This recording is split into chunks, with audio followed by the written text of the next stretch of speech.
আর এই বাইকটি কিছুদিন আগে বাংলাদেশের বাজারে লঞ্চ হয়েছে আর তার দাম হলো 2,05,000 টাকা। এরপরে কথা বলা যাক এই বাইকটির লুকস নিয়ে। আপনারা সকলেই হয়তো আগের হিরো হাঙ্কটিকে দেখেছেন, আর এই হিরো হাঙ্ক বাইকটি আগেরটার থেকে লুকসের দিক দিয়ে পুরোপুরি ডিফারেন্ট।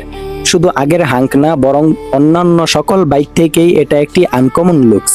তবে কিছুটা হিরো থ্রিলারের সাথে মিলে, কিন্তু লাইটিং সিস্টেমটি পুরাই আনকমন, যার কারণে এই বাইকটি অন্যান্য বাইক থেকে পুরোপুরি ডিফারেন্ট হয়ে গিয়েছে।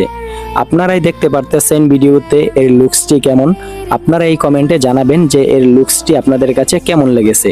এরপরে কথা বলা যাক এই বাইকটির ইঞ্জিন নিয়ে।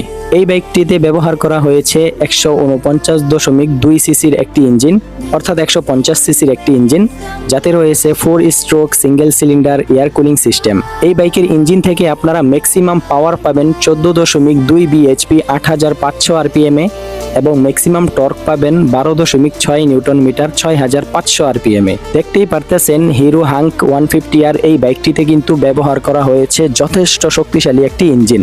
আমি এই বাইকটিকে সুজুকি জিক্সার মডেলের বাইকগুলোর সাথে তুলনা করতে পারি। তার কারণ হচ্ছে এই দামের মধ্যে হিরো হাঙ্ক যা প্রদান করতেছে তা কিন্তু সুজুকি জিক্সার প্রদান করতে পারবে না। কারণ হচ্ছে সুজুকি